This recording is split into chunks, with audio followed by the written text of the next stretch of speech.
இது குறித்து எங்க பொதுச் செயலாளர் முழு விளக்கமாக பேசிட்டாரு. அதுல நான் போய் என்னத்த சொல்றது?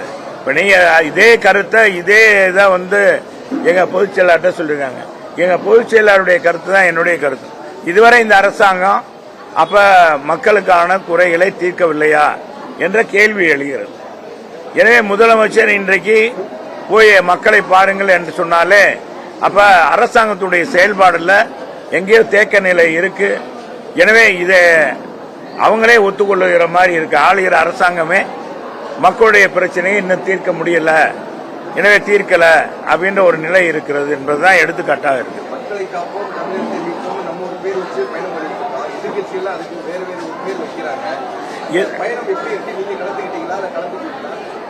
நாங்க ஏற்கனவே மதுரை மாநகர் மாவட்ட கழகத்தின் சார்பாக நிர்வாகிகள் சார்பாக அனைவரும் ஒன்றாக திரண்டு போய் இந்த பயணம் வெற்றி பெறணும்னு சொல்லி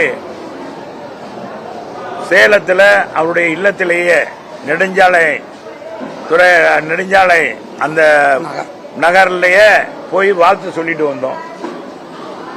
எங்க மதுரை மாநகர் மாவட்டம் அத்தனை நிர்வாகிகளும் டோட்டலா போனோம், வாழ்த்து சொன்னோம். மகிழ்ச்சியா ஏத்துக்கிட்டாரு.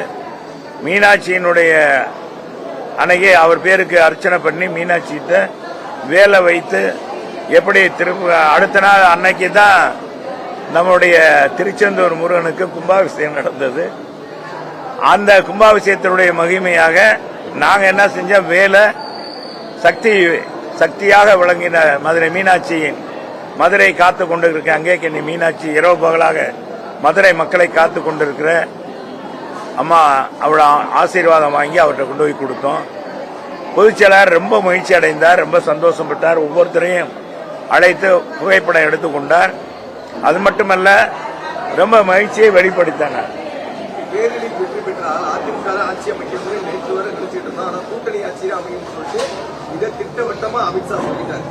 இந்த கூட்டணி இந்த ஆட்சி அமைக்கிறது முழுக்க முழுக்க பொதுச் செயலாளர் விவரமா சொல்லிட்டார். அதையும் ஏற்கனவே சொல்லிட்டாரு. இப்ப பேசினதுக்கும் பதில் சொல்லிட்டாரு. அப்புறம் எங்கட பொதுச் கேட்டீங்கன்னா எங்க பொதுச் செயலாளர் என்ன சொல்றாரோ அதுதான் வேத வாக்கு. பொதுச் செயலாளர் பேசிட்ட பிறகு அதுல கருத்து சொல்றதுக்கு ஒன்றும் மாறுபாடு இல்லை, மாற்று கருத்து எதுவும் இல்லை. எங்க பொதுச் செயலாளருக்கு எல்லாமே தெரியும். தமிழ்நாட்டு மக்களுடைய மனநிலை என்ன என்பதை அறிந்து புரிந்தவர் எங்களுடைய பொதுச் செயலாளர், முன்னாள் முதலமைச்சர், மாண்புமிகு எதிர்க்கட்சி தலைவர், வருங்கால தமிழகத்துடைய முதலமைச்சர். அவர் பயணம் எழுச்சி பயணமாக எங்கு பார்த்தாலும் மக்கள் வெள்ளத்தில் அவர் நீந்துகிறார். மக்களோடு மக்கள் ஒருவராக அவர் திகழ்கிறது. உண்மையிலே மகிழ்ச்சியா இருக்கிறது. கழக தொண்டர்களாம் மிகப்பெரிய எழுச்சியை உருவாக்கி இருக்கு. அடுத்த இந்த மாவட்டங்கள்ல இப்ப அவர் சென்ற மாவட்டங்கள்லாம் பாத்தீங்கன்னா மிகப்பெரிய எழுச்சி. இதை பார்த்த மற்ற மாவட்டங்களில் இருக்கிற தமிழகத்தில் இருக்கிற பிற மாவட்டங்களில் இருக்கிற கழக தொண்டர்கள்லாம் எப்போ பொதுச் செயலாளர் வருவார், நாம மிகப்பெரிய அளவுக்கு அந்த மாவட்டத்தை காட்டிலும் அதிகமான மக்களை திரட்டி மக்களை வரவழைத்து மிகப்பெரிய அளவுக்கு வரவேற்பு கொடுக்கணும்னு மகிழ்ச்சியோட இருக்காங்க. பொதுவா நிச்சயமாக அதை தமிழ்நாட்டு மக்கள் எப்பவும் ஏற்று அதைத்தான் எங்க பொதுச் செயலாளர் சொல்லிட்டாருல்ல, அதை பத்தியே இல்ல. அது மக்களுடைய எண்ணம் தான் எங்களுடைய எண்ணம், அதிமுகவுடைய எண்ணமே அதுதான். அதனால அதுல அதை பற்றி நான் மாற்று கருத்து எதுவும் சொல்ல, பொதுச் செயலாளர் கருத்து தான் எங்களுடைய கருத்து. மற்ற இன்னைக்கு கூட்டணியில ஒரு குழப்பத்தை உருவாக்கணும்னு நிச்சயமாக யாரும் நினைக்க கூடாது. யாருமே எங்க பொதுச் செயலாளர் சொல்லிட்டார், யாரும் அதை பற்றி பேச வேண்டாம், நான் பார்த்துக்கிறேன்னு சொல்லிட்டார். சொன்ன பிறகு அதுக்கு நாங்க ஏதாச்சும் கருத்து சொல்வது சரியாக இருக்காது. சொல்லுங்க.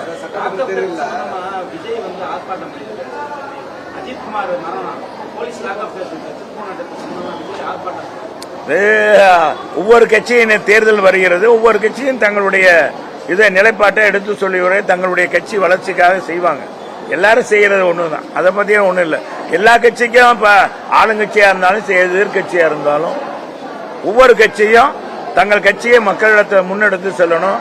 அந்த ஒரு பிரச்சனை நடந்தா அந்த பிரச்சனையை தாங்களும் ஆதரிக்க என்பதை மக்கள் மத்தியில் வெளிப்படுத்துறது. அந்த வகையில தான் விஜய் செஞ்சிருக்காரு. அதை பத்தி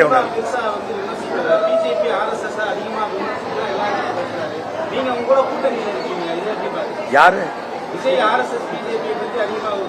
ஏங்க இதெல்லாம் ஒரு கட்சியினுடைய கொள்கை, அந்த கட்சியினுடைய நிலைப்பாடு. இன்னும் அவர் எந்த கூட்டணிலையும் சேரலை. சேர்ந்த பிறகுதான் நான் அதை பற்றியெல்லாம் கருத்து சொல்ல முடியும். எந்த கட்சியும் எல்லா கருத்தையும் சொல்றாங்க. இப்ப ஆளுங்கட்சியில் இருக்க கூட்டணி கட்சி அதுல விமர்சனம் பண்றாங்க. மார்க்சிஸ்ட் கம்யூனிஸ்ட் கட்சி ஆட்சியை விமர்சனம் பண்ணது. அதனுடைய தலைவர், மாநில தலைவரே சண்முகமே விமர்சனம் பண்றாரு. இப்ப அதை பத்தி என்ன நினைக்கிறீங்க? அதெல்லாம் ஒவ்வொரு கட்சியும் தங்களை கட்சியில இந்த தேர்தல் நோக்கி மக்களை போய் பார்க்கணும். மக்கள்கிட்ட போகும்போது எடுத்து சொன்னீங்க, என்ன நீங்களாம் அன்னைக்கு ஒண்ணுமே செய்யலையே அப்படின்னு கேட்பாங்கன்ற அடிப்படையில் செய்வாங்க. ஆனா மதுரையை பொறுத்தளவுக்கு, மதுரை பொறுத்தளவுக்கும் சரி, தமிழ்நாட்டு மக்களை பொறுத்தளவுக்கும் சரி, நியாயத்தின் தீர்ப்பு பக்கம்தான் மக்கள் இருப்பாங்க.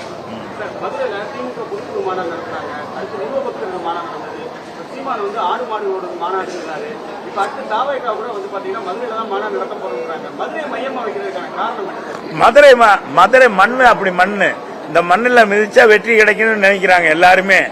எல்லாருடைய நினைப்பு என்னன்னா, மதுரையில் நடத்தினது எதுவும் சோட போகல. ஆக மதுரைக்காரன் விவரமானவங்க, அவங்ககிட்ட போய் நம்முடைய கட்சியினுடைய நிலைப்பாட்டை எடுத்து சொல்லணும். அதுவும் நம்முடைய திறமை, நம்முடைய மக்கள் செல்வாக்க, நம்ம கட்சியினுடைய தொண்டருடைய செல்வாக்க காமிக்கணும். ஒவ்வொரு கட்சியும் அவங்க செய்வது வழக்கமான ஒன்று. அந்த வகையில் தான் அன்பு சீமான் ஆகட்டும், இன்னைக்கு தம்பி விஜய் ஆகட்டும், ஏற்கனவே திராவிட முன்னேற்ற கழகம் நடத்துது. இப்ப நாங்க ஏற்கனவே எங்க பொதுச் செயலாளர் ஏற்கனவே நடத்தணும். இப்ப வரப்போறாரு, மிகப்பெரிய வெள்ளத்துல, மக்கள் வெள்ளத்துல மிதக்க போறாரு. ஆக இதெல்லாம் மக்களாக எழுச்சியாக வந்தா தான் எந்த இதுவும் வெற்றி பெறும். அழைத்து கூட்டத்தை கொண்டாந்து கூட்டம் சேர்க்கிற காட்டிலையும் மக்கள் விரும்பி வரணும். மக்கள் விரும்பி மகிழ்ச்சியாக அந்த தலைவர்களுக்கு கையசைக்கணும், அவங்களுடைய வாழ்த்தை சொல்லணும், மகிழ்ச்சியை தெரிவிக்கணும். அதைத்தான் மக்கள் விரும்பும். தலைவர் சட்டமன்ற தேர்தலில் பாத்தீங்கன்னா மதுரை மாவட்டத்திலிருந்து 8லிருந்து 9 தொகுதியை திமுக பிடிப்பதற்கான அமைச்சர் தலைமையில ஏற்பாடு நடக்குது. அதுலேயும் மேற்கை இந்த வட்டம் கண்டிப்பா திமுக பிடிக்கிறதுக்கான முயற்சிகள் அமைச்சர் தலைமையில நடந்துட்டு நிச்சயமாக நாங்க 10 தொகுதி வெற்றி பெறுவது நிச்சயம். அதுதான் எங்களை பொறுத்தளவுக்கு. அமைச்சர் கருத்து அவர் கருத்தை சொல்லுவாரு. அவர் கட்சிக்காரங்கள மகிழ்ச்சி அவர் மகிழ்ச்சி ஆகணும். அவங்க கட்சிக்காரங்க திமுக காரங்கள உற்சாகப்படுத்தணும், தேர்தலில் பணியை ஈடுபடுத்தணுன்றக்காக அவர் சொல்றது. இப்ப மதுரை மேற்கு தொகுதியை பொறுத்தளவுக்கு அவருக்கு புதுசா அவருக்கு அந்த மாவட்டத்தோட இணைச்சிருக்காங்க. அதனால அந்த மாவட்டத்துடைய புதுசா பொறுப்பேற்றிருக்கனால அந்த அமைச்சர் ஏதாவது செய்யணும், மக்கள்கிட்ட ஏதாவது பேசணும். அப்ப நம்ம எதுக்கு போட்டிருக்காங்க, அப்ப என்ன சொல்லுவாங்க, நீங்களே உங்களை எதுக்கு சார் போட்டிருக்காங்க போது நாங்க இந்த தொகுதி ஜெயிக்கணும்ன்றதுதான். இது எல்லார் கட்சியும் செய்யறதா, எல்லா தலைவரும் செய்யறது. அந்த வகையில் அவர் சொல்றாரு. அதை பத்தி அன்பு சொல்றத பத்தியே ஒண்ணுமே இல்லை.